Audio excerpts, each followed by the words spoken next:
Ladies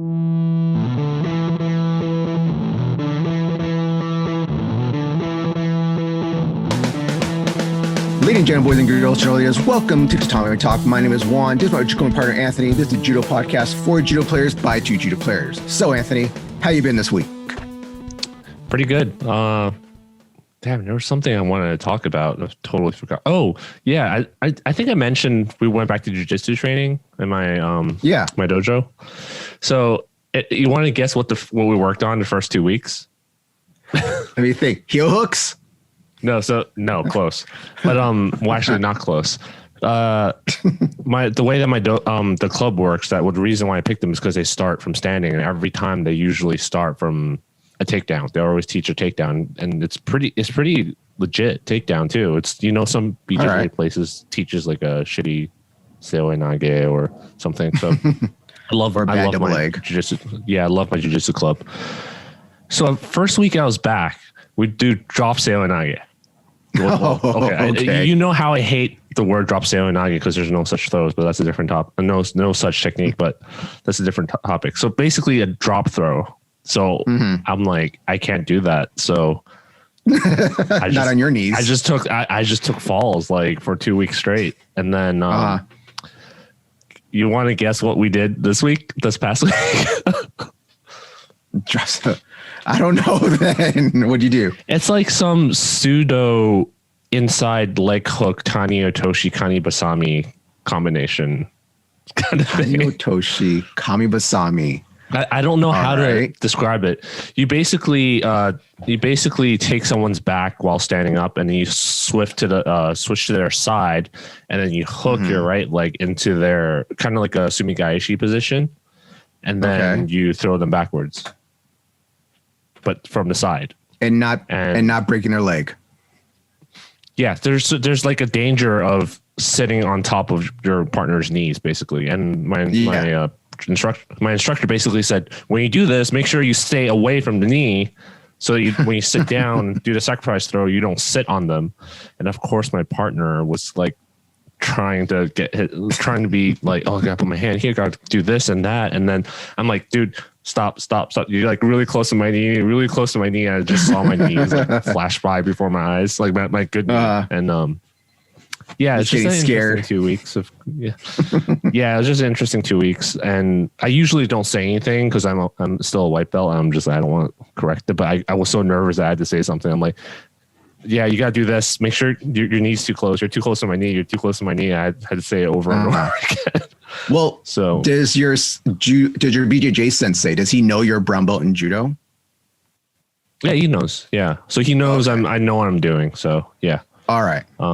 Which is funny because there was one time I partnered with the same guy and we're doing the drop seoi throw, and he was doing the grip wrong. And then my professor was like, "Oh, Anthony, you know how to do it. Just teach him how to do it." So I was like, "Oh, you got to pop your elbow in there."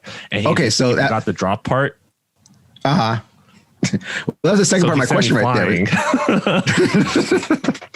So he was doing drop seoi nage with your elbow in the armpit, not just ippon seoi nage style.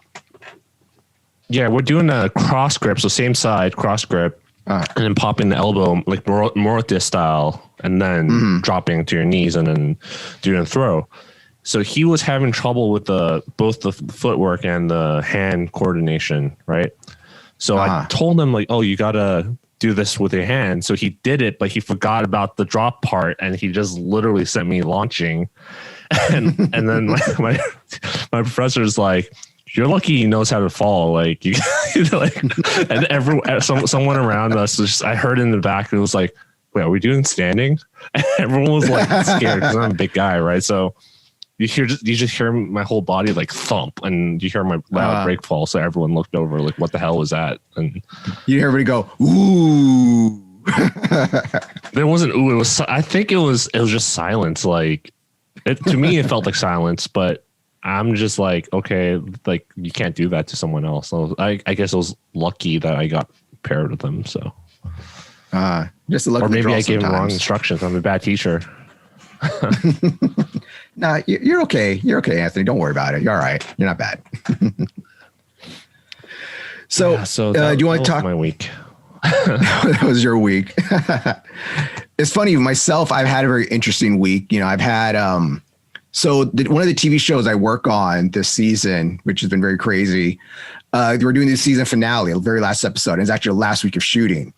And because it's a cop show, guess what? Fires look good at night. Police lights look good at night. I know all these movements look good at night. So guess what I've been doing for 4 nights in a row? I saw your Instagram. You were like up in 3 or 4 in the morning, like filming until 6. Yep. It was dusk till dawn shooting. We get there like 5, get off work at 6 for 4 days in a row. It's crazy. But, you know, I'm happy to be working. That's all I can say. So that's a little bit about us and what's happening with us this week. So we talked about before MMA and, judo and MMA, or MMA and judo, actually.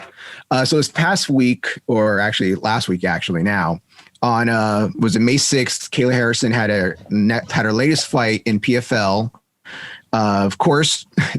But she won again. She won in the first round at 1 minute and 23 seconds by a ground and pound.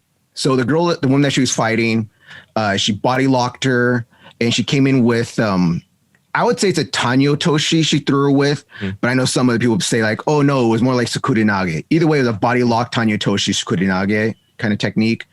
Drug her to the ground, grappled with her, got top mount, just ground and pound her till the ref stopped it. So that's great for her. Still undefeated. That moves her now to 9-0. And this is her fighting back at 155, because at PFL, that's where she defends her title at. Yeah. Did you get to watch the match? She doesn't have it. I saw the finish. I thought the ref it was a super late stoppage, was what I thought. And PFL is I think UFC doesn't have 155, but Kayla's been saying how she can drop to 145 if she want to for UFC. Well, that's what she did up against Nunes. Yeah. That's what she did once so far during the summertime. She had that one fight, I believe it was in Bellator. She went and fought at, was it No, it was Invicta. It was Invicta, I think it was. Invicta, yeah. Where she fought, she cut down to 145 for the first time to show that she can do it, but she prefers to fight at 155. Like, hey, I can go to 145. That opens up fights against, in the UFC, Amanda Nunes. If she goes to Bellator, she can fight Cyborg. So it opens up fights for her.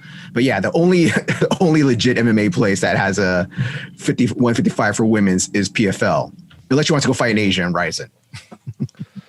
It would be interesting to watch them two fight, like Nunes and Kayla, because they're on the same team. Like they train out of the same facility. So, oh yeah, they are both American Top Team, aren't they? Yeah, it would be. Yeah, it'll be interesting. Yep. Ah, okay. I didn't think about that aspect, but yeah, you're true. That is very true, right there. Mm-hmm. Huh. Another fight that happened this weekend. Actually, it happened last week. I was watching, I like watching these highlight videos of like fights around the world, who's coming up and stuff. And one of the fights was in Australia. This guy named Kevin Jost or Joss. I can't remember what his full last name was. I didn't write it all the way down. But he's a French fighter. He fights out of Australia. Actually, he fights out of New Zealand. He fights with City Kickboxing. He's a national judo champion, they're saying. But he had a great fight. And you should watch his highlights because he's just throwing these guys with Haragoshi. And it was... he did in the highlights they showed too of his really like beautiful Haragoshi. Then even Izzy, I think tweeted out one of his throws, like just flying in the air.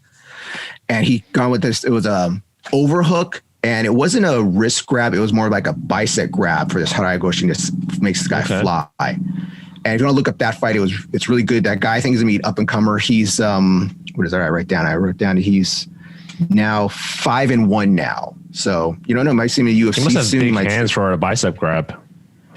Well, it wasn't like, it was more like, I want to say like, because I couldn't tell if it was bicep or forearm. The angle I couldn't see it at where they had to throw. Mm-hmm. But you don't have to have big hands. Just get a good grip on the bicep. You can throw a guy. But he was really coming up. Okay. Like I think he's coming up. You gonna look it up right now? So I'll look it up after this though. That's oh yeah, look it up after this. I see typing. I'm like, oh, Andy, look it up right now. Tell me. But that was really cool. I'm writing it down. I'm writing notes down. No, look it up afterwards. And then another judo player that did well. This actually for us, it was yesterday. I don't know when this episode's gonna come out, but it was last night at the UFC event. It was Andrea KGB Lee. She's only a brown belt in judo, but the judo that she showed in her fight was amazing. In the first round, she got the girl down to Ochigari. And then the second round, when she actually won the fight, they came in, she threw this spinning back elbow. It was supposed to be a forearm or something. I don't know what it was, but she came with the spinning back elbow, grabbed the girl's arm, makikomi onto the ground, straight into Kesakatame. So she goes straight into Kesakatame right there. They scramble back up in the air. They stand back up. Then she throws her with, what was it? It was Harai. I think it was, yeah. She throws her with Harai Goshi, goes into Newaza, gets her into Sankaku, triangle, gets her into Sankaku. Oh my and gosh. she's doing all these things like to try to elbowing her, trying to push her down. But the girl that she's fighting, when she's fighting, arm isn't across the throat. And you have, it was Joe and Cormier was like, oh, she needs to pull the head down. She needs to pull the head down. I'm like, her arm's not across the throat. If it's not across the throat, we all know it's not going to. I mean, that's how I was taught too. It's harder to finish, but if you pull the head down enough, it should be able to finish. Yeah. So she's fighting to get that hand across the throat, but the other one keeps on putting the arm like in the back. So she keeps on kind of like doing like little arm bars to it every now and then, but she's holding the Sankaku. She's trying to squeeze the legs together after a while. And then it's the last, the last 10 seconds of the fight, she hears the clapper, clack, clack. And then what does she do? She goes all out in the arm. So she grabs the arm and says, screw it, I'm going for it. Still in Sankaku, pulls the arm, gets the tap. And the arm's like, it's out. Like the arm's out. It is stretching. You're like, oh, it's going to break. But luckily she tapped. She tapped. Like as soon as you see that little bend right there, you know, little bend you're talking about, when you start seeing it go inside out, she tapped. So KGB won she won in 9 seconds left of the fight. It was great just seeing this judo player do that well. And it's a brown belt, not even a black belt, but it's showing a brown belt, a good brown belt using their judo correctly in judo and in MMA. The thing about, I want to make note of submissions that I see women, I guess it's because they're more flexible. So usually I see the women that get out of these crazy submissions, or like you said, it bends all the way and you're like, ooh, they're going to tap. And then they don't end up not tapping. I think Paige Ranzant is like a very good example of that. But men, I guess it's like the flexibility is not there. So I usually see them tap to other stuff. But I agree with you. Brown belt, I mean, depending on the dojo, we've already talked about this in past episodes, that every dojo and country is different on a brown belt. But I know on Reddit, there's a lot of us that are terminal brown belts, you know, like terminal brown belt. All right. If you're, I'm going to say this right now. If you're a terminal brown belt, and I know Anthony hates when I bring this up, go to the USJF website, the USJA, USJF website, go to their black belt certifications, go to what they need to do for your black belt, and take it to your sensei and be like, do I need to accomplish this to get my brown belt? And if you've been a brown belt for minimum 3 years, you should be starting to get your black belt. You should be starting on that path to gain a black belt, in my opinion, right? If you've been doing judo and you're in a brown belt for 3 years or more, you're dedicated, okay? If you're a full-time player, not one of these part-time guys, it's like, oh, I'm here for 6 months and I leave for 2 years and come back for 3 months, okay? It's funny. I just had this conversation with our sensei, Philippe, like, yeah, time and grade only counts if you were on the mat, not if like I went on vacation for like 2 years, you know, so. Dude, I've had so many people come with me with that argument, like, oh, how is he's getting his black belt? I've been here longer than him. Yeah, he comes all the time. All right. You come only for the holiday party.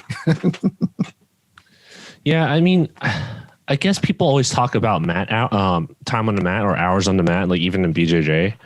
And I think there's value in like studying videos and reading books and conditioning, like doing uchikomi bands too. Well, people see uchikomi bands as a strength and conditioning, but I personally see it as like, I tell people this, like it might not help with your quote unquote kazushi.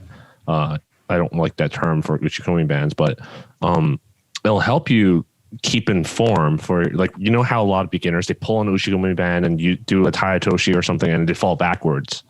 So yeah, if you're training to keep your form on your technique with those outside of the mat hours, I think those count too. So just my opinion, but no, I get it. And it is, I think also for me as an instructor, when I see someone I think is ready for their black belt or been a brown belt for a while, and they tell me, hey, Sensei Juan, what do I need to get my black belt? I'm like, okay, he wants to get his black belt. Okay, then I could talk to him. Okay, you got to learn this kata, go to these few tournaments. You know, do you have any points?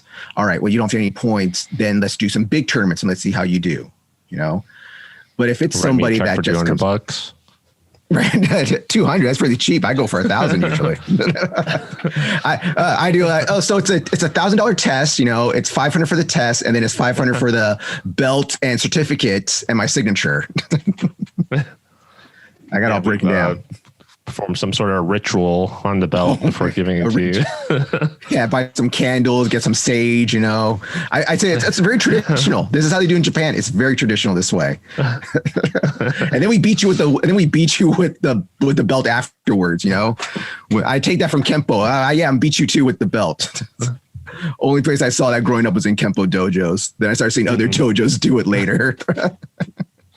So here's a question. Back to that fight. Here's a question. Did they attribute that to judo, like that woman's MMA fight with the girl called KGB? With KGB Lee? Yep. You're talking about, right? Okay, so when she first did the Ochigari, DC was like, oh, she gave it the inside trip. That's that judo trip. He's like that judo thing because he worked with Khabib, so he kind of knows some judo stuff now. Yeah. And then in the second round, he listens to our podcast and heard us complaining. Maybe he's like, come to my house one day. Oh shit, no, DC, please, I didn't mean it.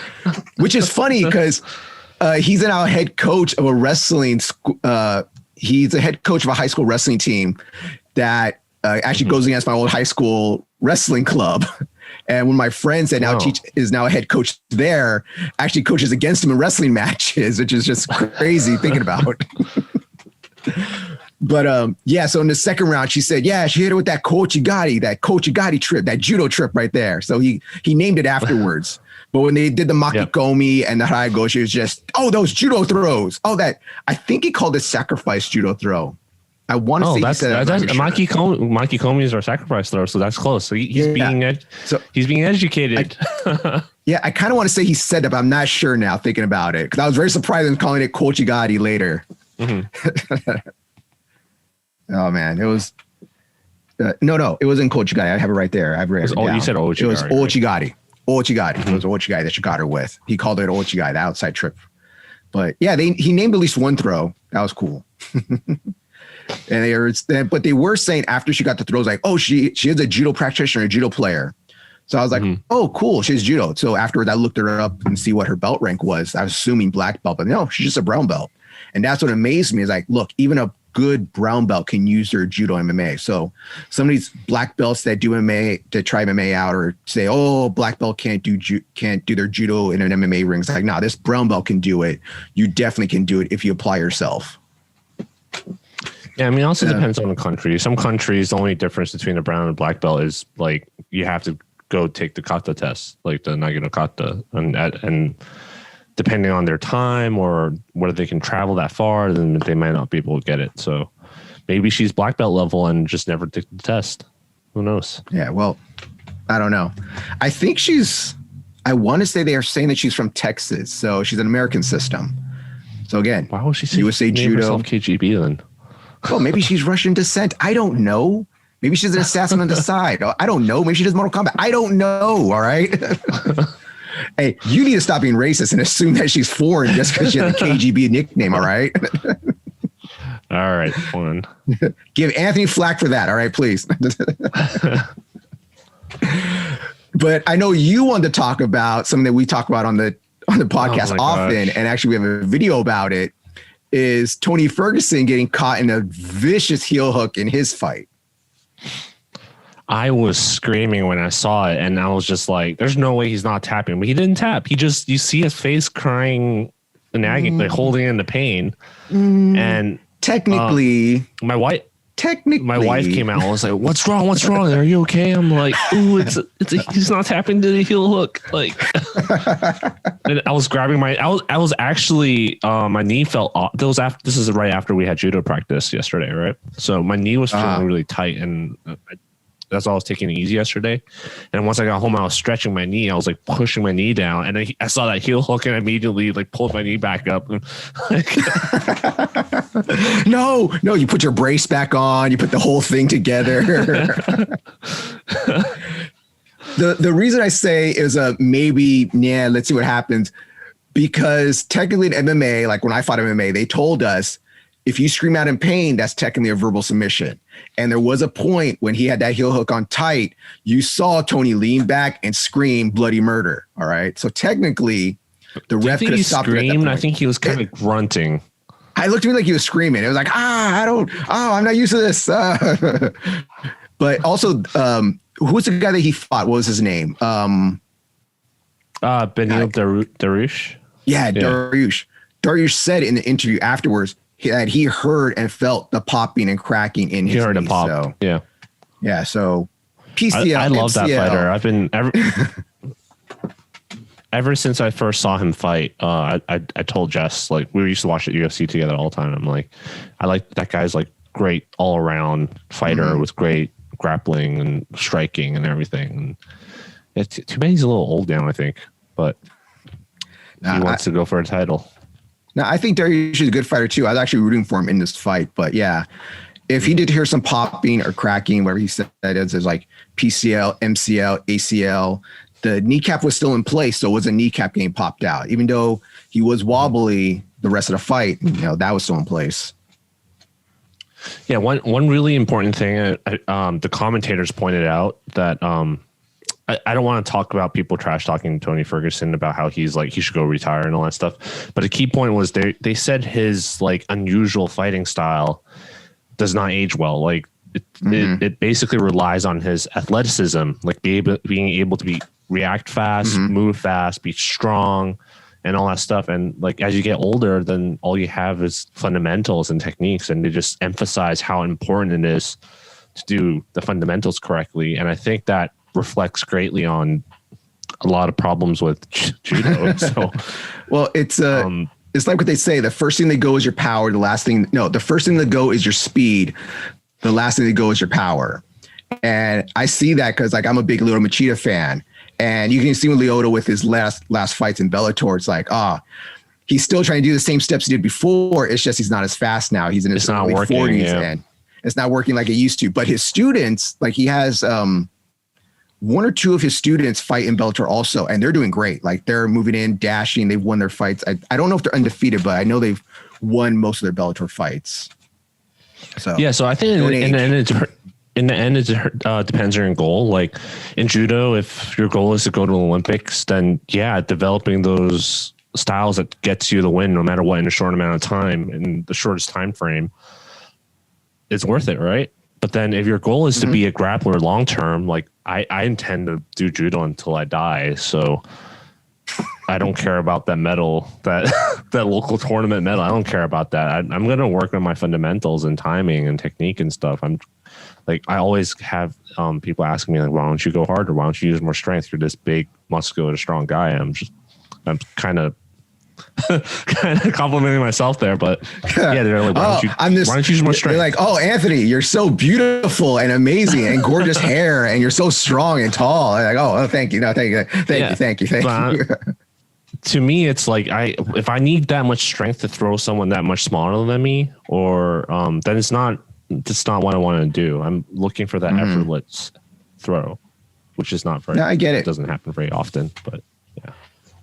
Some people value technique over strength, and that's how I grew up wrestling. It's like we didn't lift a lot of weights. It was more just working our technique. We shot doubles and stuff. Even doing karate growing up, like we didn't do a lot of fitness of like lifting weights and doing stuff, just like people lifting, but it was like just technique, work on our technique, work on our sparring ability. And that's just the way I am. Even though some people think sometimes, Juan is about strength and power. It's like, I'm like that about people. Like I throw people hard. I throw strength at people, but like, hey, Juan, you want to lift weights? Nah. But I do weird shit though. When I do like to work out, like I love flipping tires. I love using sledgehammers, which is the weirdest shit. I love using the battleship. I'm just waiting rope. for that day. I'm just waiting for that day where you call me like, hey, I threw out my back flipping tires. Can you come like help me? I'm underneath the tire. Help me, please, somebody. or I miss and I hit my own foot or something. Oh my God, take me to the hospital. Yeah. Do you want to talk about the last fight? Any up to you? What I don't think there was much grappling involved there. Oh, in the first fight, talking about the main event. Yeah. Talking about the main event, really? Don't nod at me. Answer me, Dan. There's a bit of I answer, but there's some delay going on, so it's like hard to figure out without talking over you. But yes, the main event, Oliveira versus Chandler. All right, you recap this one. I feel like I talk about fights too much. I want your perspective, Anthony. Yeah. There was some sort of grappling involved. As far as I remember, some grappling happened, and Chandler was just dominating Oliveira with his speed and power, and just like being super aggressive. But Oliveira caught him and just knocked him out on the second round. So anything can happen. I guess that was just the short version of it. It wasn't a very technical fight to me, so I didn't really remember what happened or had any interest in it, but that's just me. I'm sure other people thought it was amazing, but I don't know. I like watching really technical fights. So.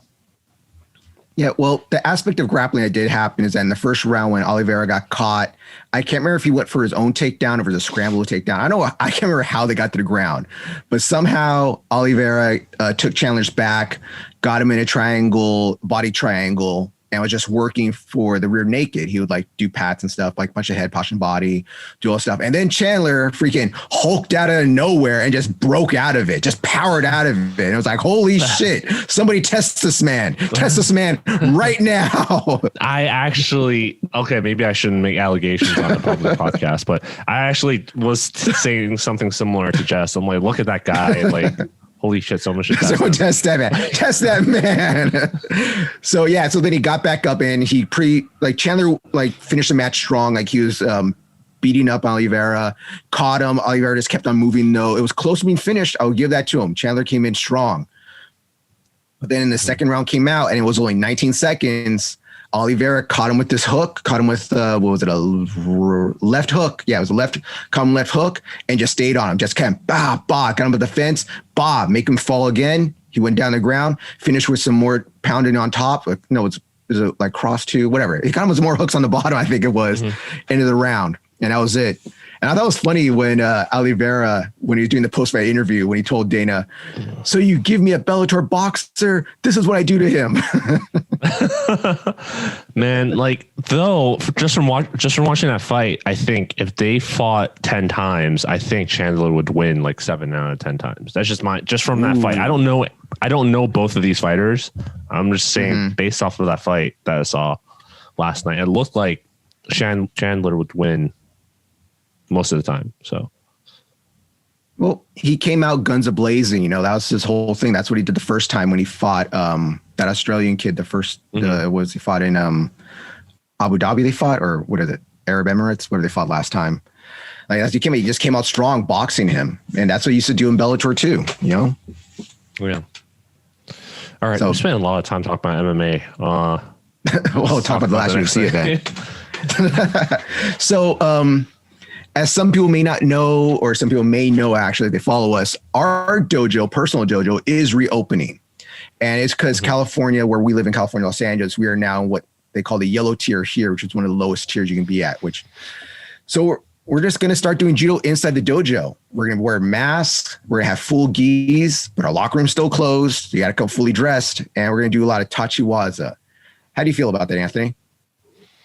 I'm just glad we're going back inside. Like, I could sense people are getting tired of training outside. Like uchikomi and nagekomi on crash pads are fun, but there's only so much you can do. And we did start to see attendance drop. And I don't know if that was due to people getting bored or whether it was work because things are starting to reopen or whether they're just like, oh, we're going to go back inside anyway. So might as well not show up until we go back inside.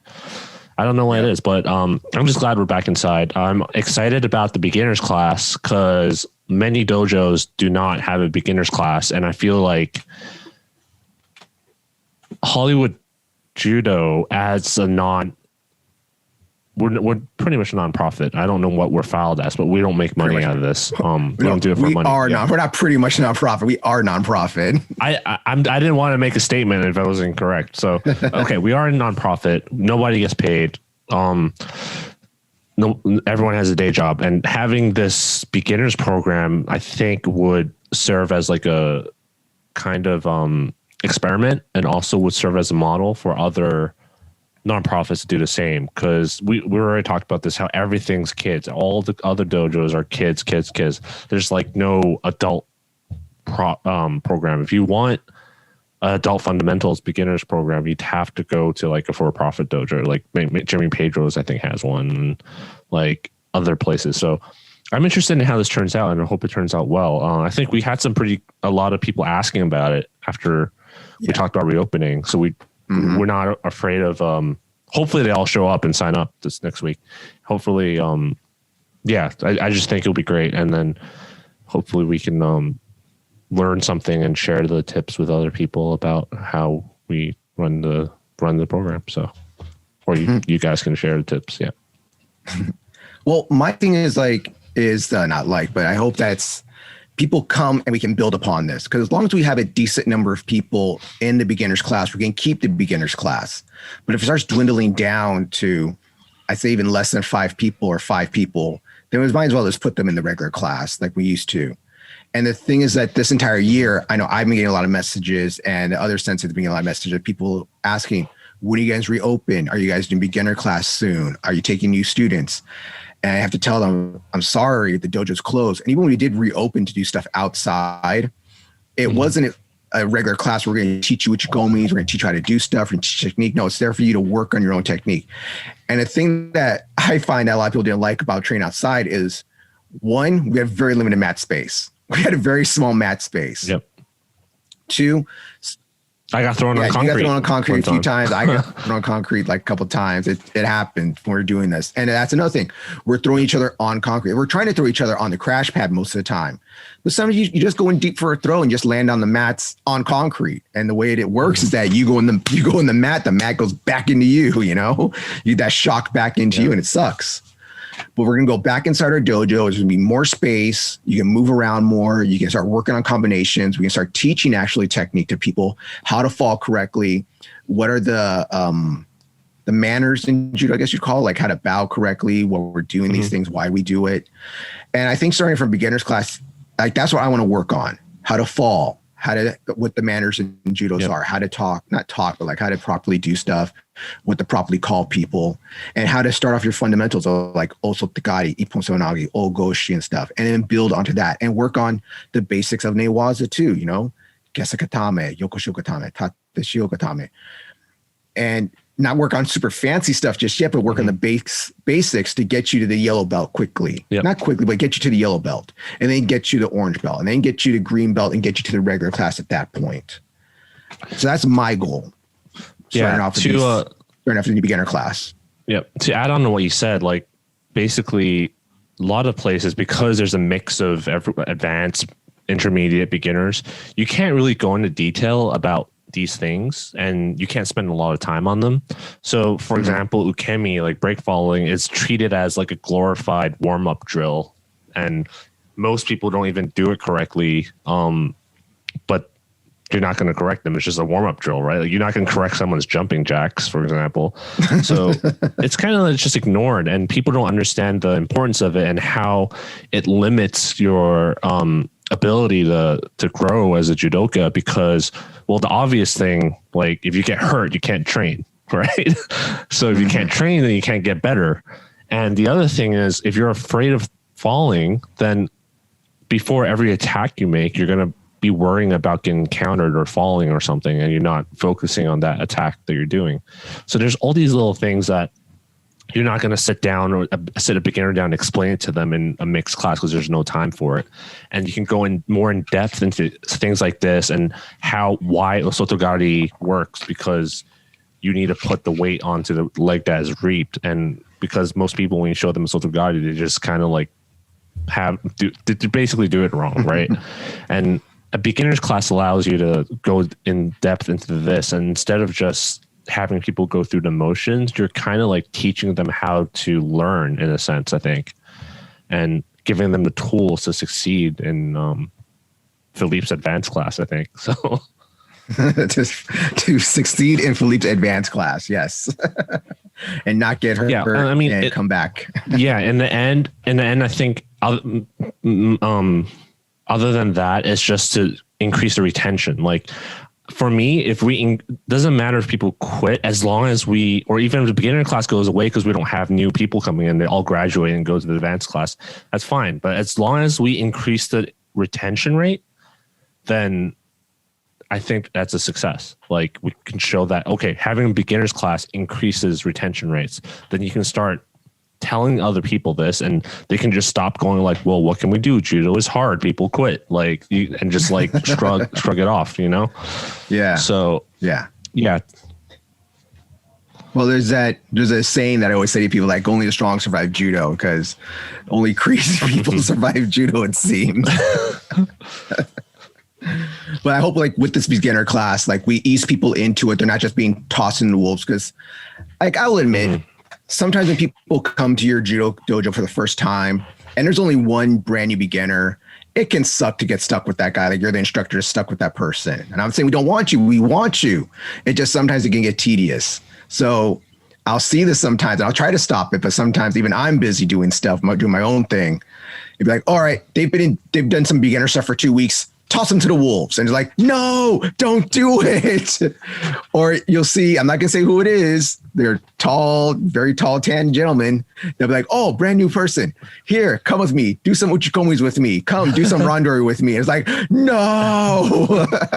And they're gentle with them. They're not harsh with them. They're not gentle. But some people get intimidated and scared when they start going with higher ranked brown and black belts. I also think with the whole shutdown this whole past year and a half or 2 years for some people, there's a pent up demand for grappling. Like people are at home watching UFC, researching martial arts, like thinking of ways to exercise, kind of like how there was the huge demand to buy workout equipment.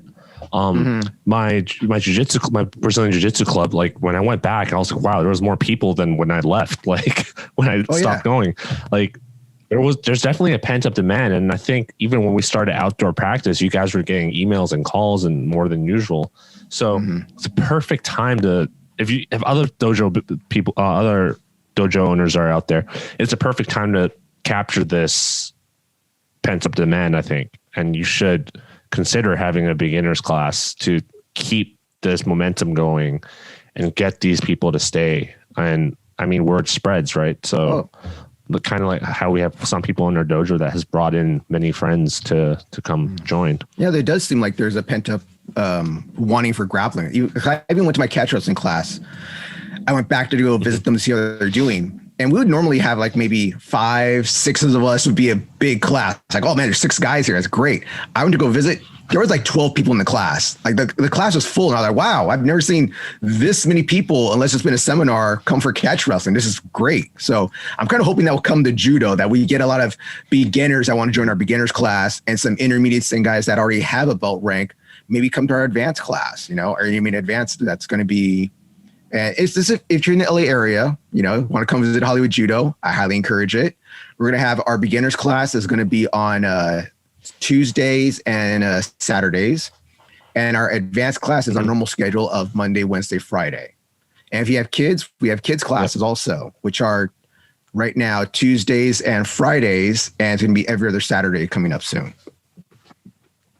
So that's how we're going to open up the new dojo. But I kind of want to get into, this is a little fun thing that Anthony wanted to talk about. And I think it goes into this also, is that when I get people that want to join, they ask, hey, what do I need to bring with me? What kind of gi do I need to get? And I tell them, a Judo Gi.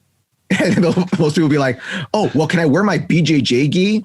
And I tell them, okay, well, as long as it's not pink, black, green, purple, brown, whatever other color the rainbow it is, rainbow, you can wear it to practice it, because we are a traditional Japanese judo club.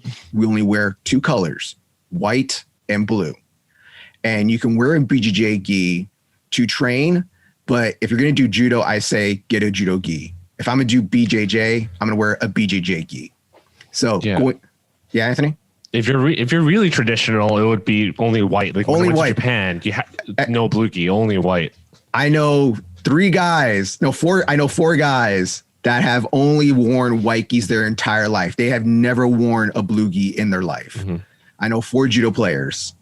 So Philippe is one of them, right? Yes, Philippe is one of them.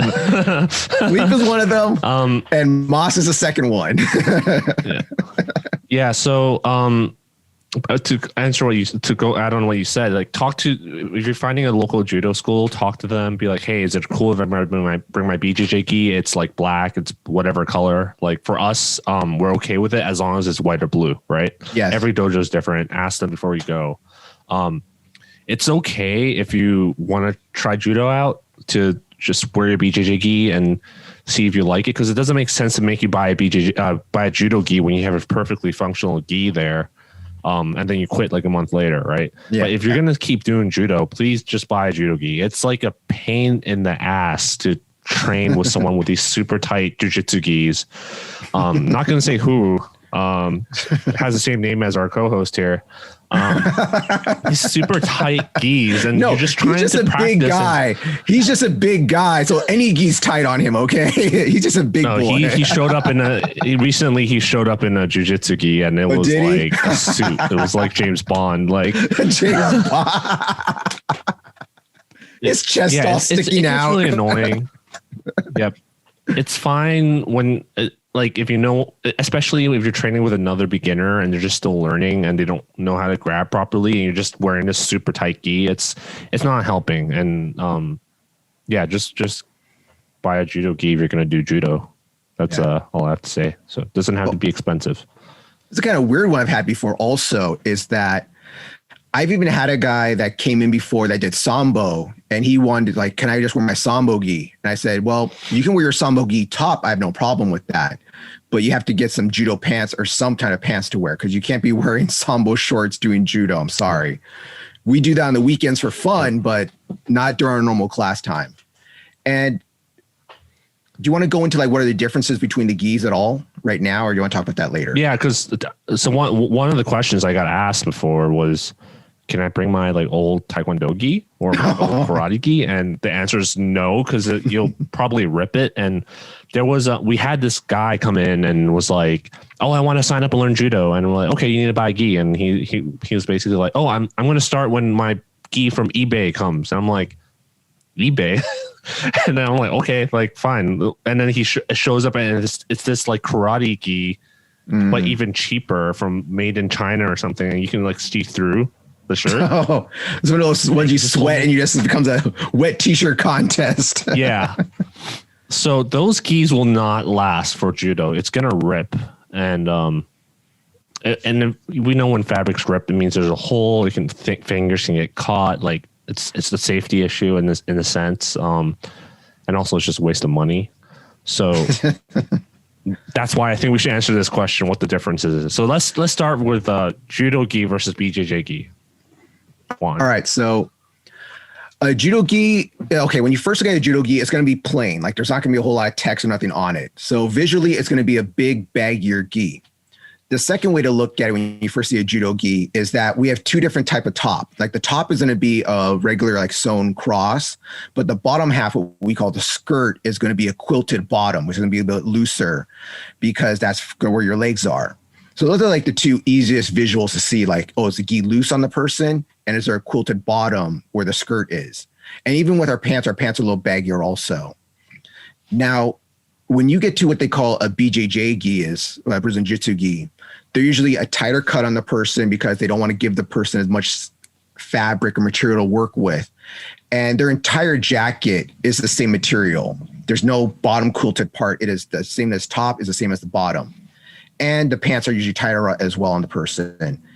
The one visually different part of the pants that you won't see that often is that the lanyard on the judo pants is usually a normal, like, it's not as thick, where BJJ lanyards are like they're like a rope.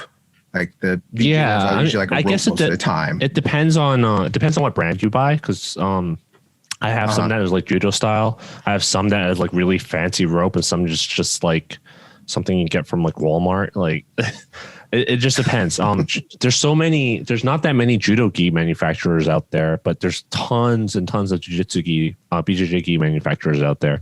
Different styles, different lengths, different bagginess, different materials. Some feel like a bathrobe, like it's all nice and cushy.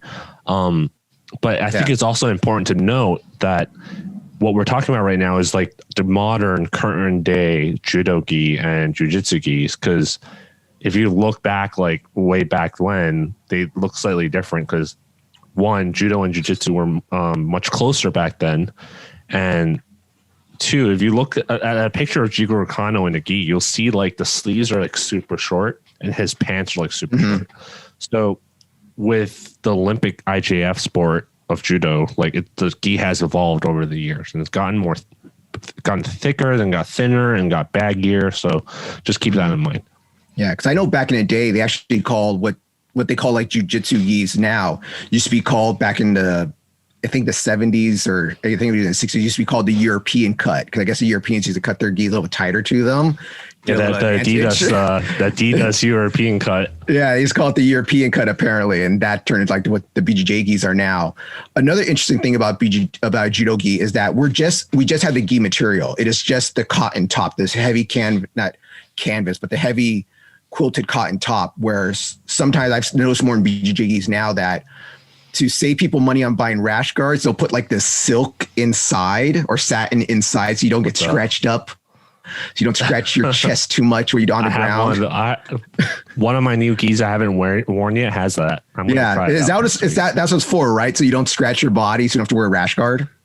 I don't know. It has artwork inside, so I thought it was just artwork. But now that you mention it, I'm like, maybe that's what it's for. Yeah, because I remember reading an article, like I was looking at gis, buying new gis and stuff. I think it was on a Fuji one. I think I was there looking at it, like, this has the satin or silk inside, so you don't have to wear a rash guard, don't scratch your body as much. And I will say that does happen because I have an old school double weave Adidas gi that's like 10 years old, and oh my god, it scratches the crap out of my body. If I don't wear a rash guard with that gi on, I look like road rash when I take that gi off at the end of practice. I wish they have that for Judo Gis, but on the collar. Like I'm about to start wearing turtlenecks because I have this like gi rash on the left side of my neck here, and that's is it when you're fighting another righty or doing uchikomi to a righty? That's where they move your collar, so it's been rubbing here hundreds and hundreds of times from uchikomis, and I get this stupid rash here that burns when I take a shower.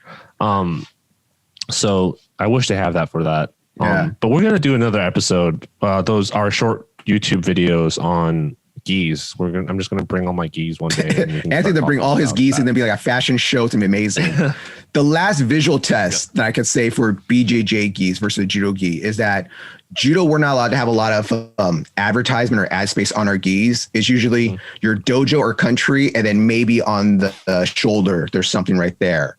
But that's it for us. We're a Brazilian Jiu-Jitsu. If you go on the IJS website, go ahead, finish what you're saying. Sorry. No, I was just saying like a BJJ gi looks like a damn NASCAR race car uniform. Like they have patches and stripes and things on the back, the front, the bottom of the skirt, everything. Knee pad on the knees, everywhere. Yeah, usually those they don't come factory standard. all those patches. It's actually people who choose to stitch them on afterwards, right? Really? And if you go on the IJF website, you'll find the rules and regulation for the gi is saying how big the logos can be on a Judo Gi and where the advertisements are allowed to be. And with that said, Judo Gis are fairly standardized. Like from brand to brand, it might vary slightly in materials and slight cuts, but the sleeve length, the hole in this your sleeves and lapel thickness and the thickness of the material, that's pretty much standardized. And if it's competition legal, they get this like IJF approved red label or blue label, depending on the year where they changed regulations for the gi. So if you plan on competing, try and buy a Judo Gi that has one of those labels on. I don't know when this podcast will be watched again by someone. Maybe they'll use like a purple label sometime 2 years from now. I don't know. But make sure you in 10 years they have the rainbow label. Yeah. So check that it's approved, and then for the most part, you can go compete with it. And one last thing I want to talk about the BJJ versus Judo Gi is that in most, as far as I know, in most BJJ gi competitions, you weigh in with the gi. So the reason I say this is because I asked, I'm like, oh, wouldn't this having like a thicker gi give me more advantage because it's harder to grip? Because that's the thing in judo. In judo, it's harder to grip with a thicker gi. And you're like, yeah, technically, yeah, but you got to weigh in with your gi, so you got to cut more weight. Versus in judo, you don't weigh in with your gi. You weigh in naked, basically, or in your underwear. So, yeah, so your gi is standardized, so that's the difference. Though I do think there are regulations on BJJ gis too, depending on the competition and organization you compete in. That's good. Yeah, well, I was going to say, about the judo patch. So the one thing about when you have an IGF judo patch on your gi, it's so that the ref can visually just look at your gi. They see the gi fits you. They look at the IGF patch and it's like, okay, they're fine. Where if you don't have that patch and they look at you and you're like, I'm not sure if like the sleeves are correct or the length is good here, they'll put you to the side, bring that weird ruler thing out and just start measuring you all over the place to make sure you're regulation. Your local tournament might not care, but IJF cares because they get money for each patch they sell. So yes, they do. So the other gi that would be the next most similar gi to judo would be a sambo gi or a sambo top, because in sambo they wear a gi top that's very similar to judo, and they just wear like red or blue shorts because their colors are red and blue. Visually, when you look at a sambo gi, the first thing you're going to notice is their shoulders have these weird hook things out there that are, some people say that they're better for gripping. I've heard people say that's more because of culture. That's part of their personal, like. Yeah. A lot of Eastern European folk style wrestling, also Chinese, Shujiao. I don't speak Mandarin, but in Cantonese Sutgao, wrestling has these collar grips. So I think sambo takes it from that. It's like combining the Judogi with like these traditional style jacket wrestling gis. And you don't see them used, like if you watch sambo, you don't see them used that often, but sometimes you'll see them used every now and then. It's just not a common thing. The other thing is that they don't use colored belts. Their belts are either, if you wear a red belt, if you have a red gi on, you have a blue belt, you wear the blue gi. But instead of how BJJ and judo is, we just tie our belt around our gi. They have laces inside. So your belt is laced inside your gi, so it stays on there tighter. And if it does become undone, it doesn't fly away or get on the mat. It stays with you the entire time, which I thought was really interesting. But then I also thought, how does your fingers not get caught in that sometimes when you go for a belt grip? That's what scared me. I was like, oh yeah, what if my finger gets stuck in there? I try to throw a guy, my finger's now with that guy and I'm over here. Like, that's gonna suck. Yep. I think it's also a little bit shorter than a Judogi. Like I said, I've had a guy come to judo wearing one before and I didn't have a problem with it, but I tell him like, hey, if you're practicing judo, you should buy a Judogi. But he's like, oh, I just want to try out. So he only was with us for a while, but it was cool to see a sambo gi in practice. So. Yep. Do you have any experience with any sambo gis? No, I don't really know much about it other than I don't think we need to talk about them wearing shorts and also wrestling shoes, right? Yes. I don't know. Sambo also wears wrestling shoes, but they look like wrestling shoes. Yeah, they also wear wrestling shoes as well. Yeah. Which you're not allowed to wear on a judo mat. No mat. Judo mat, no shoes, okay? And then I think the last ones would be like if you wanted to try to come to judo wearing a karate gi or a taekwondo gi, doesn't work. I know there are some grappling karate gis that are really like heavy canvas gis. I have that for my Tong Sudoku, actually. It's a very heavy canvas one. But you'll sometimes have people coming with this paper thin cotton one that you sweat right through it and just tears. I've seen that. We actually had a kid come to the dojo before. I think he was like in his early 20s. And after a month, they kept on telling him, dude, you got to get a judo gi. Oh, but I have this gi. It's fine. Like, no, man, you have to tell him. And actually one of our other Russian members of the dojo had to tell him in Russian. And I think it was kind of stiff conversation. Tell him in Russian, you need to get a damn judo gi already. Never came back. Yeah, he didn't come back after that conversation. I wasn't going to say that. I wasn't want to be mean or say that. But yeah, after they had that Russian conversation, KGB. All right. And then like after the karate gi, then there's a taekwondo gi, which is a full pullover, which is based off the Korean style kimono, which is a pullover style. And yeah, that's another thing that's just paper thin sometimes. Like it's going to rip if you pull. I actually had a Taekwondo guy come to my karate class, and I was teaching a throw, and his gi top got torn. Like his collar got torn clear off. And I was like, oh, that sucks. Yeah. I've never ever seen I've never had a Judogi ripped. But I've seen it rip before. Usually the pants rip, not really the gi. The gi rarely rips. If it rips, the first thing I ask people is like, did you bleach it? And the answer is yes. I threw bleach in it because it's like a white gi. I need to keep it white. And it's like, please do not bleach your gis. Like it destroys the fabric, so it makes it easier to rip. Traditional judo gis are actually slightly yellowish tinted color. That's like traditional. It wasn't until like modern times that they started bleaching it white for to sell because it looks nicer.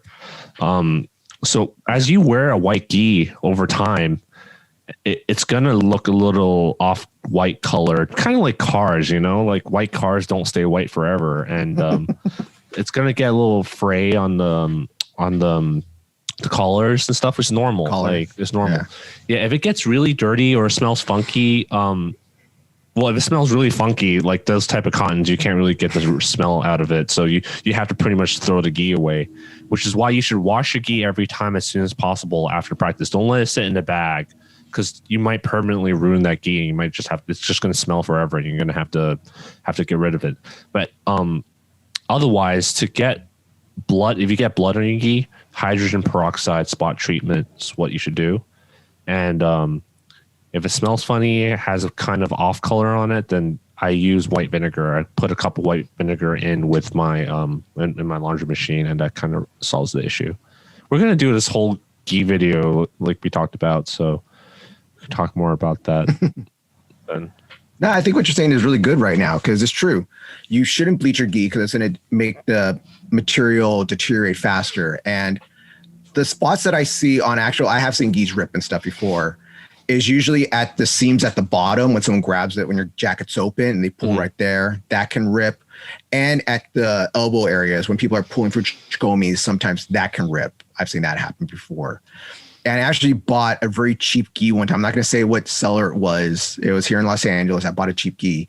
And I don't think I bleached it at all because I stopped bleaching my gis by then. I knew at that time the bleach was bad. And it just out of nowhere just tore. Like someone pulled it tore. I tried sewing it back up again. It lasted a little while. It tore again. And suddenly it looked like I had this huge scar on my gi. It looked like I had this huge rip there. I just kept on sewing it up each time. Like I'm a cheap ass. I'm not buying a new gi. Which is funny because judo gis are technically a lot cheaper than a judo gi. I mean, cheaper than a BJJ gi. You can get a good judo gi for like $50, where a BJJ gi average price is like what? One something. It's 140. Yeah, the cheapest one I have is 140. You can find cheaper ones. Like Fuji makes a pretty cheap one. I think that's like around 100. I don't remember. But you can find cheaper ones. Just people don't usually buy those. Like they don't look cool. They don't look cool. My next BJJ gi that I already have too much gis, but if I need to buy another gi, I want to get like a Isami gi from Japan. That's like plain white, no design, like just white BJJ gi, handmade in Japan. That's one I'm going to get next time. All right. So we're talking about this. All right. So Anthony, how many judo gis do you have right now at your house? Oh my God. Right now. Let me see. 1, 2, 3, 4. I have 6, at least 6, maybe the 7th. There's a 7th one somewhere, probably 7 judo gis. So we're down. I have 8 judo gis right now. I have what I have. I have 8 right now. Top of my head. Yeah. How many BJJ gis do you have? I have 5. Yeah. I have one fun play around BJJ gi that is Dragon Ball themed. I have to justify my purchase. Now you got to justify. You feel bad. Like, I can't stop. I can't stop buying gis. My wife is angry at me, but I have reasons for these. Like, if you know me, like my weight fluctuates a lot. Like, I go from 170 to 230. Like that's the range that I jump between, right? I have never. Hold up. These skis. Time out. I have never seen you at 170. I've known you for almost 4 years now. All right. I was 170 after I came back from my first Japan trip, and I was living in Texas at one time. And whenever I go travel, I actually lose weight. You know how most people gain weight? I lose weight because I don't eat. I'm an endomorph. I have to eat a lot to maintain my weight. Mm-hmm. And I had trouble gaining weight as a kid. I'm 6'4". I was 160 pounds since I was between the age of 16 and 22. I was 160 pounds. And during college was when I started bulking. I'm turning this into a whole different podcast episode, but long story short, I had trouble gaining weight, right? So whenever I go on vacation, I lose weight.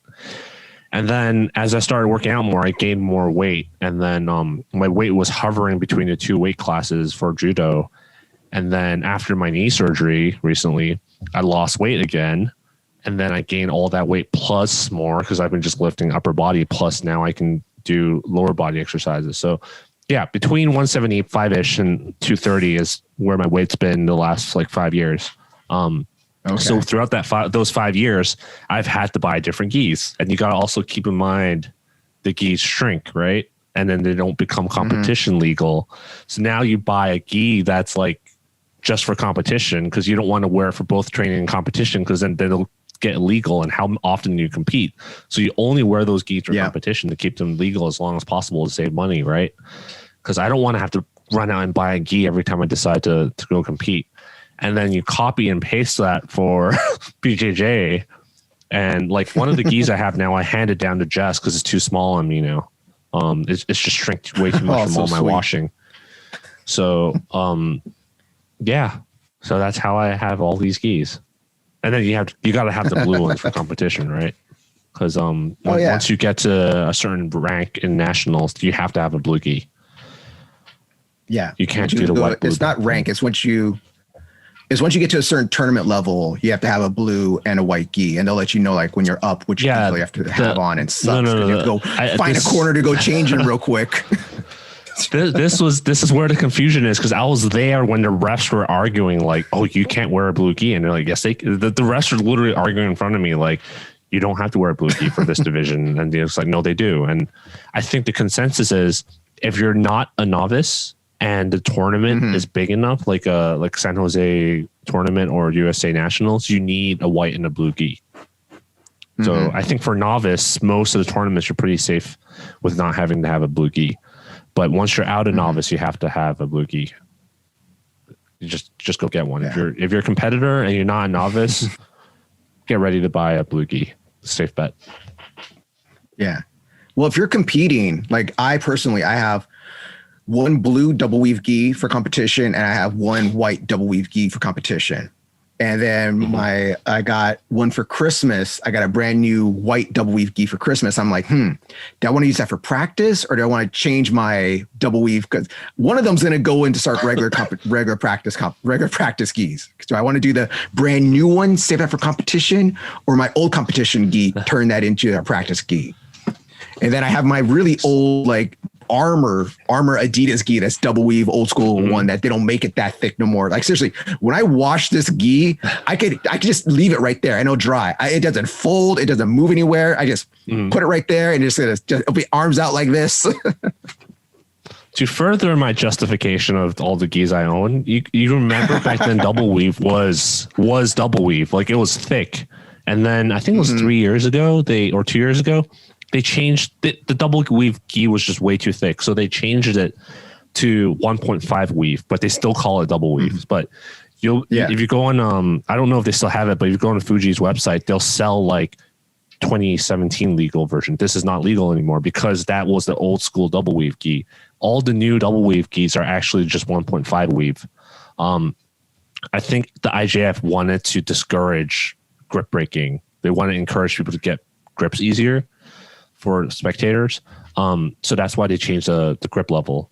And Fuji used to sell this double weave gi that was double sided. So basically you can flip your pants and your gi inside out and it will go from white to blue easily. that was like 2.5 weave because I had the sensei in Texas, Sensei Dario in Texas. He would wear this gi and I would hate training with him every single time he wears that gi. It was double weave was hard to grip already. This thing was like grabbing a freaking python. Like I hate the double gis for a totally different reason. And I don't know. I'm sorry if I'm gonna offend you. I'm sorry if I'm gonna offend anybody out there. But I think if you have a double weave gi, you are dirty as okay. Because think about it. All right. You're having the gi inside out, okay? You're sweating, you're doing stuff, you're doing all stuff. And then you're going to turn that gi inside out. And I'm going to practice with that side now out. It's just like, so now I got that inside sweat it's right meant now. For competitions. Hey, it's meant for competitions. You know how hard we sweat even at competitions, okay? And I don't want nobody's skin marks on me, all right? Tell you that much. That's what sucks about those tournaments is like they expect you to change your gi, but there's no changing area. You got to run all the way to the restroom and there's some little kid in a urinal splashing everywhere. Like, and you're trying to change into this gi. I change behind, like, I'm going to tell people now, if you ever see me at the Nationals, I'm behind the bleachers changing, okay? You ever see Sensei Juan? I see people do that. Yeah. But that's the thing that sucks. But there are kids there. I don't want to be put on, nowadays I don't want to be put on some list because I was like stripping in front of a kid, like. Or a woman, someone walking in on you, it's tough. So that's the things with gis right now. This is our gis. Like Anthony has a bunch of BJJ gis because he does BJJ.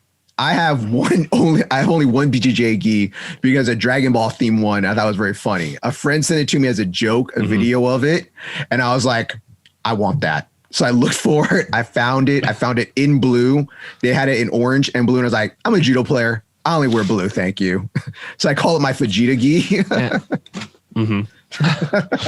Some days I train back to back. Like there was a time when after I would train in the afternoon, I would train in the evening, and then my gi wouldn't dry in time, or I'd go cross train at a different dojo or a different club. So I needed like a clean gi.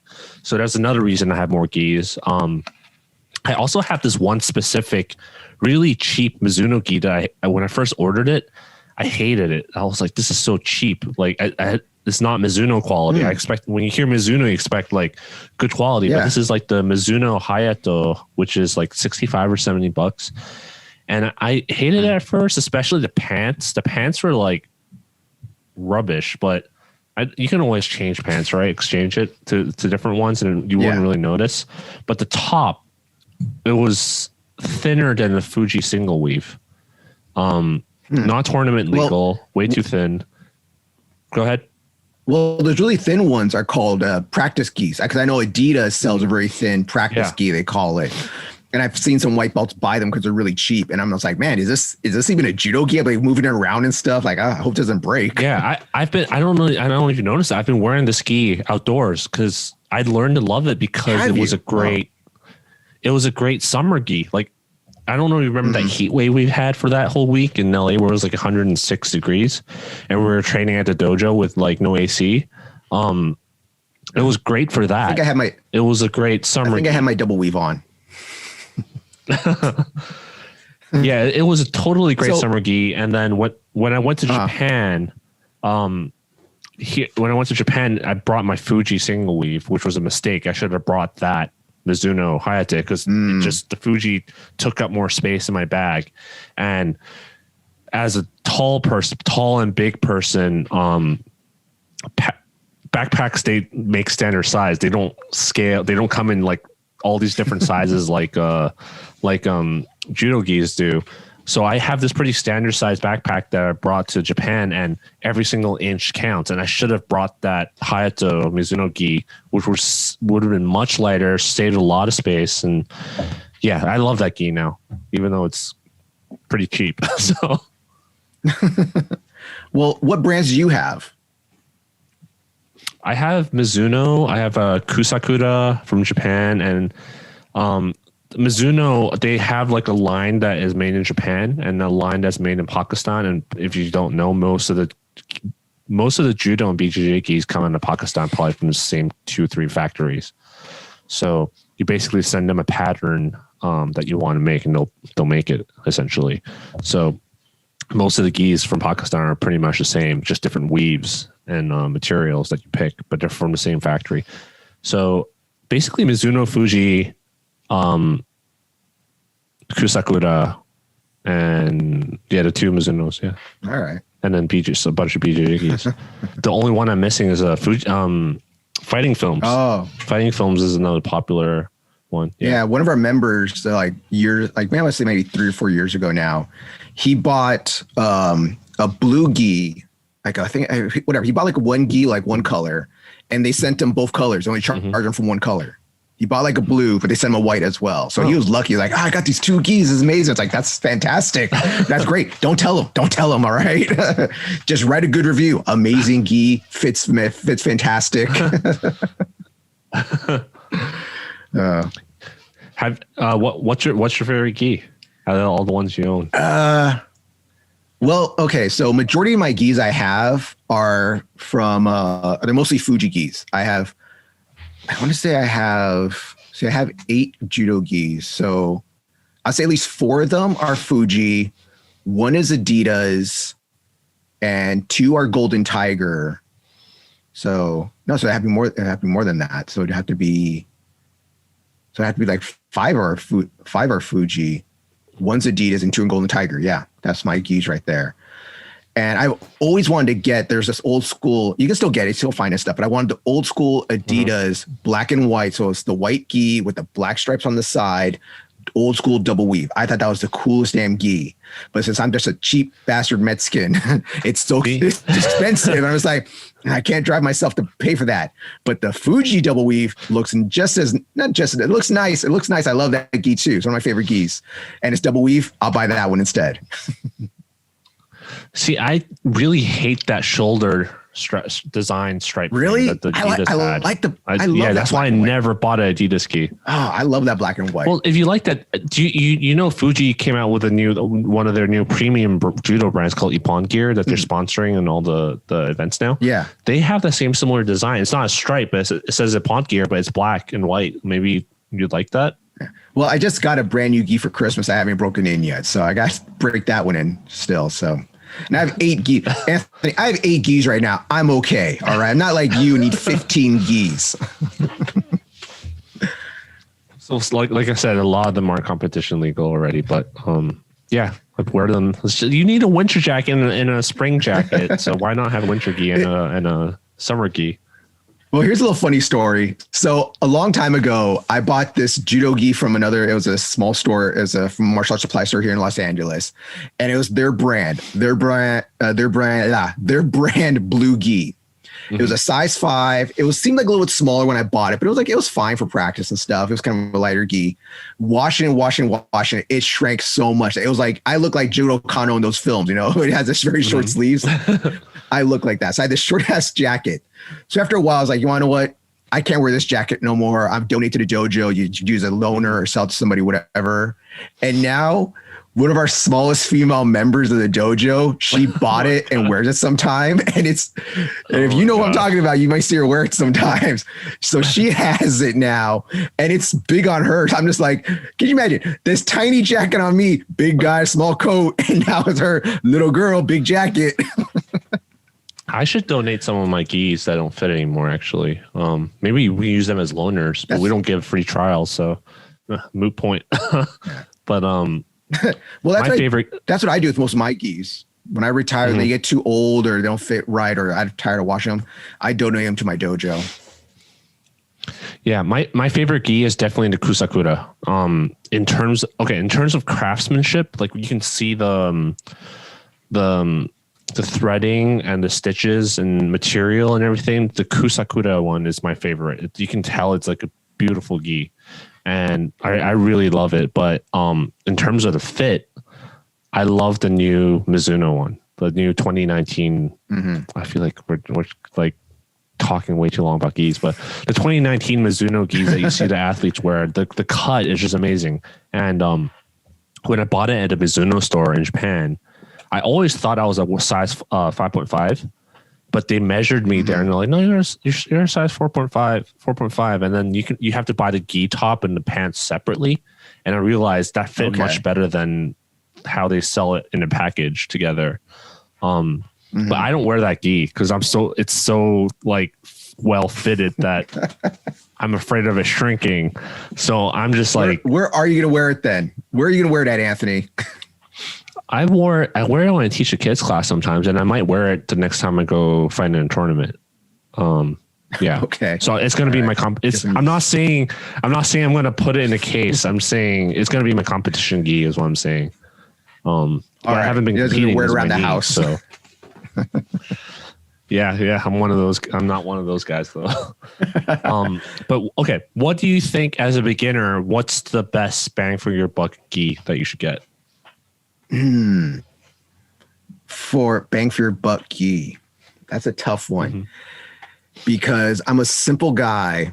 And if you're going to very first start judo, I don't think you should spend a whole lot of money to see if you like it or not. And you can get a good gi for very cheap. Like you can buy at our dojo, we sell Golden Tigers, and I usually recommend Golden Tiger for beginners because they're cheaper. Like a size 5 Golden Tiger. They're not that much cheaper than a Fuji though, right? A little bit. Like I'm saying, well, you're going to save a little money. You know, it's like a Golden Tiger that costs you $45, you know, where if you buy a Fuji online, you can get it for $50, $60.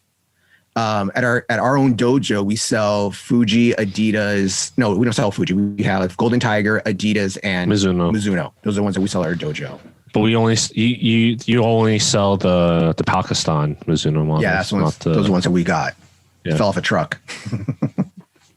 But if you want to buy one online yourself, I would say get a Golden Tiger. Like I said, they're a good brand. Okay. You want to spend money, you can get some nice Adidas for pretty cheap online, or get a Fuji that's pretty cheap online. I'm not a fan of Elite personally. I've seen them and they don't feel that strong to me, but hey, to each your own. If you like it, get it. And then you get some weird like tiger claws or rainbow something I've seen before. So, but yeah, I like the Fuji single weave because I think they're a little thicker than the Golden Tiger ones. And my first gi was a Fuji single weave all around gi, and it's still going. I still wear it to this day, even though it's not. It's like up to my almost my forearm here now. But it was good because it's thick enough to not give your opponent a super huge advantage in a competition. So you could bring it to competitions. It wasn't too hot. It wasn't too warm. It wasn't too thin. It felt high quality. And it was just tough. Like it just lasted. It just treated me so well all these years. So I think the Fuji single weave gi is like really, really good. Yeah. It's good. Fuji makes some great gis. They're a great company. Like I said, majority of my gis now are all Fuji gis. All of my double weaves, except for my Adidas. So 3 of my double weaves are all Fuji, and they've all worked great for me. Their American one was really cheap for a couple of years and are fun to wear because it has only the strong landed a brave on the inside, which is always fun to look at. I can when we do those videos, we can talk. I can go more into details about what I like and not like about each gi. So maybe some other people out there who are thinking about buying gis can make educated decisions on it, because I see people doing similar videos for BJJ, but not many people do it for judo. Usually it's like, I bought this new Fuji gi, I like it if it's nice, but they don't really go into the details of comparing different brands of gis, you know. So I think they'll be good. One other thing I want to talk about is, wow, this is going to be a very long episode. One other thing I want to talk about is a lot of BJJ people that come into judo were like, hey, you want to buy, if you need a judo gi, you can buy it through us. But most people seem to avoid that and think that they can get a better deal on Amazon or something like that. A lot of I think it has to do with how a lot of BJJ clubs out there, especially the bigger, I'm not going to name names, a lot of bigger chain gyms, they sell the gis to you for profit, just like how they sell t-shirts, and they're trying to make a profit, make a living, right? So it might be, if they don't have a uniform rule, like you have to buy their gi, then it might be cheaper for you to buy it online. But judo, given how most of it is nonprofit, like most of us, I think even us, we're selling it at cost, basically. I don't think we make any profit off our gis we sell to dojo, or if we do, it's like $1. I don't know. Yeah, so if your dojo doesn't have a uniform policy and they sell you gis, you might as well just buy it there. I don't think it's going to be a difference from buying online and you got to wait for it and you can't try it on, right? Also, talk to your sensei. Like my old sensei, they used to do group orders. So whenever he has a bunch of beginners getting together and they're like, oh, I need a new gi or something, then they'll write down a bunch of names. And as a coach, you get a discount when you do group orders through Fuji or something. So it'll always be cheaper than if you bought it yourself. So make sure if you're doing judo, this is only for judo. I don't know how it works in BJJ, but for judo, talk to your coach, talk to your club, and I don't think they're going to try and like make a profit out of you for the gis. So there's just something out there. And if there's any gi companies out there that want to sponsor us or send us a gi to try out on or try, feel free to send it to Hollywood Judo. You know, me and Anthony tried it. I wear a size 5.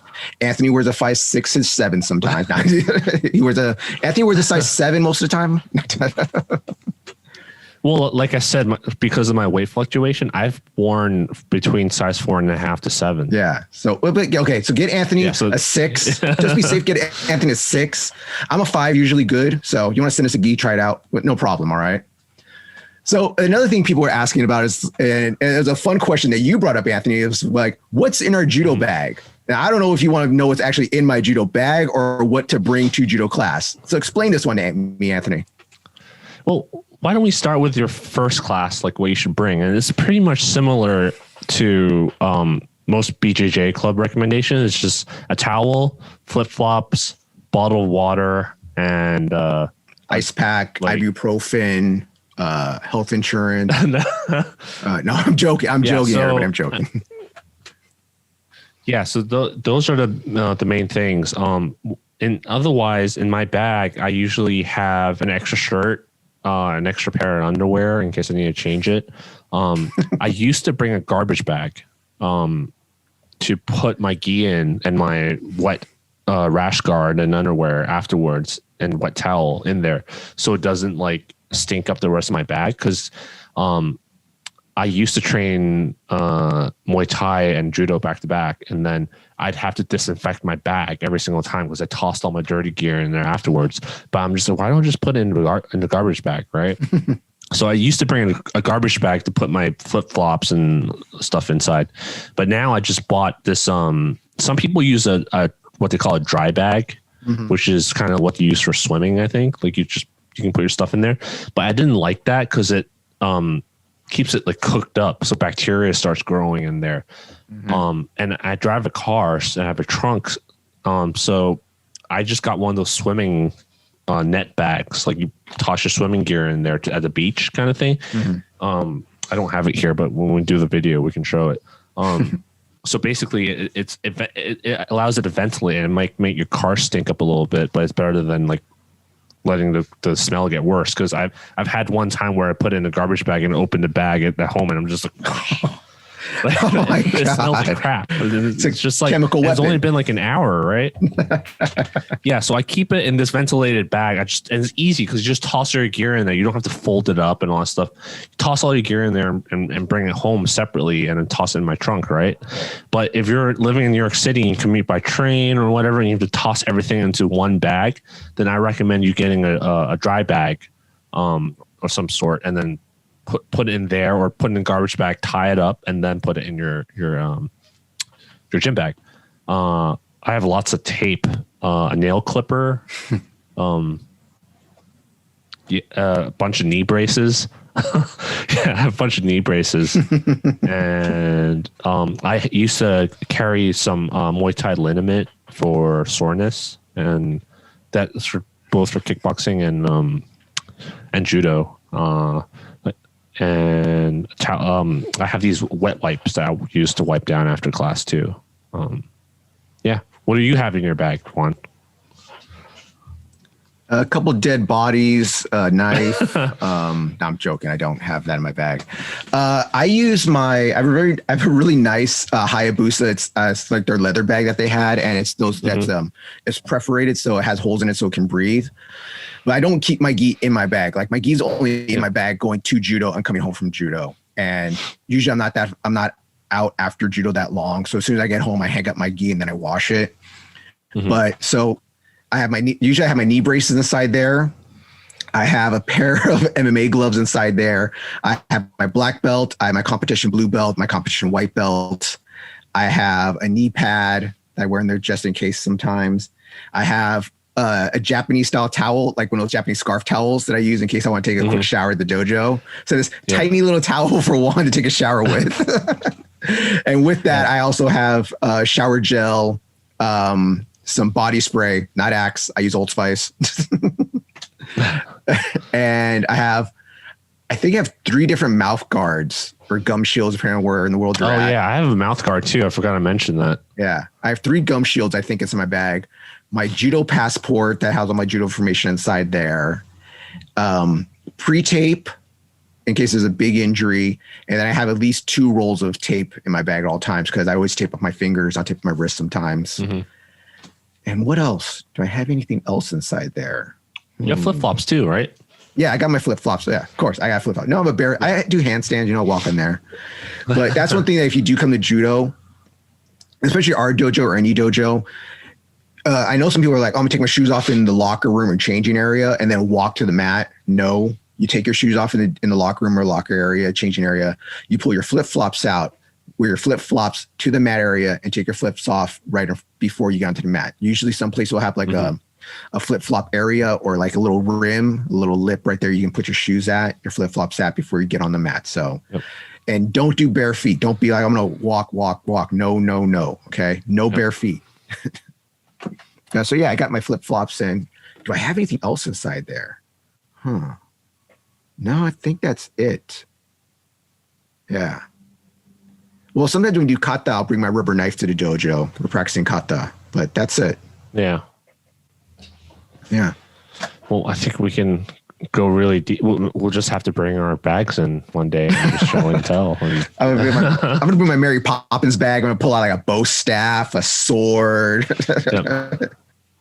I just remember Travis Stevens doing one of those videos, like what's in my bag? And it was just like tape, more tape. Well, it's funny because I was going through my bag today actually, and I was like, oh man, I still have my MMA gloves in here. And the whole reason I have that is because one of our members he wanted to start doing MMA. So I brought my Muay Thai pads to the dojo and they're still there now. But it'd be like, okay, just we do some little play sparring, some little practice or hit the mitts, or I'll show them how to hit the mitts. I'll put on the MMA gloves. So that's why I have them there. I don't put on my most MMA of the gloves. bags out there. I used to have those like Adidas sports gym bag. Like it's kind of like a duffel bag, but they're made for people that are like putting their yoga outfit in there and this spare pair of shoes, and it's made for like people that are normal size, not people my size. So by the time I put my Judo Gi in there, there's like this tiny ass space left, right? So I needed a bag that could fit a gi of someone my size, plus being able to fit my Muay Thai gloves, and also my knee pads, and also a second gi for me to go from judo to jiu-jitsu or vice versa, right? Because some days I train back. And I ended up, the only one I found that I liked was the Hyperfly duffel bag, because they come in like medium and large. So that bag is the one I have right now, because it's like, I don't like super branded stuff, but that was the only bag that like met my needs for something that's a duffel bag that opens wide to easily put stuff in and also be able to wear as a backpack. I actually lent that bag to Richard for traveling to Japan. He would use that as like his travel bag, and he liked it a lot. So I recommend that bag for anyone that's big and tall like me. Well, he was going to bring a suitcase. I'm like, we're going to walk around a lot, right? And there's up and down trains. So, yeah, I recommend that bag for anyone else that's like me, that's big and tall or needs something that's large capacity to fit all their training gear for back-to-back training. That's a really good bag. Well, it's funny. Like when I first started doing judo, like I was teaching karate. Like if you live in the LA area, I was teaching karate in Thousand Oaks, Simi Valley area is where I was teaching. So I had a separate bag for my karate stuff, which was a normal size duffel bag. But I have my gi, my pants, my shin guards, my gloves. I have all my stuff inside there. So I need a separate bag for my judo one because I don't want to keep emptying it out. Like, oh, I take everything out of here this Monday. I put everything back in here on Tuesday. I take everything out here Thursday. Just so annoying. So I bought this, and you've seen it before. I call it my light bag. I have this sack. It's like a freaking sack that's made out of a Judogi material. So it's basically a judo jacket made into a backpack or a sack area. And that's my light bag. So if I just got to put my gi in there, put my belt, my gi, extra shirt, and I just stuff my knee braces inside there, and I'm good. It's this light bag that I've used it for years. But because as I get older, I get more stuff. That's why I have my big duffel bag now that I use. Yeah, I think we have the luxury of, well, I wouldn't call it luxury because since we have to deal with traffic, but everyone in LA has a car pretty much. So we can just like technically buy whatever bag we want or not have a bag at all and just throw everything in the trunk. But I just like everything contained once, so I don't have my hands full, like with multiple bags going in the dojo, especially after you're training, you're tired. And also, I don't know if I told you, I'm going to get my motorcycles license this month or next month. So, with your knees? Oh my God. Yeah. Well, yeah. That's what my wife said. But, some people at the dojo actually commute by motorcycle or bicycle even too. And just having everything fit on one backpack would actually help a lot. So, well, it doesn't, again, go to Fuji. If I've ever been sponsored by them now. Fuji has a really nice stack backpack style bag, I think, like decent size one. I saw at I don't think it was as big as the Hyperfly one that I have. No, okay, all right. Well, is there anything else you want to talk about? No, all right. More on Hyperfly. Yeah, the Hyperfly duffel bag I have is like the size of the Fuji rolling duffel bag. That's how big it is. That's a huge bag. Just to give context. It's huge. You can stuff a person in that bag. Well, I could probably stuff one of the kids in my kids' class in that bag. It's punishment for the kid. You're being bad. Get in the bag. All right. Yeah. All right. Well, is there anything else? Is that enough? We're all done. We can go on and on and on. Like. All right, so please like, share, and subscribe. If people want to hear more, just go look at the videos we're gonna make. So, yeah, well, that's another thing right there. That's another thing to talk about right there. We're adding videos to our YouTube channel. We're going to go through the forbidden moves of judo first. Then we're going to go through leg grabs. We might intertwine. If we get some more videos, we might do the gi videos inside there and stuff. But those are ones we're going to put out right now. They're going to come out every other week, just like the podcast. So it'll be podcast 1 week, short video the next week. And again, if anybody has any questions, things they want to talk about, they can email us at tatamitalk@gmail.com. You can hit us up on the YouTube channel, leave us a comment, message on there. You can also hit us up at the Instagram at Tatami Talk. You can hit me up at the _Juan. You follow Anthony at Anthony Throws, hit him up. All right. So if you have any questions, want us to talk about something, talk about gis, want to sponsor us, it's okay. Bring it on. I appreciate it. Send it to Hollywood Judo Dojo and put the Jerry Want now. But thank you. Please like. Company, honestly. We're gonna call them a Tatami Talk Gis, TT Gis. Yeah. All right, Anthony. You have anything left to say? No. All right. Peace out.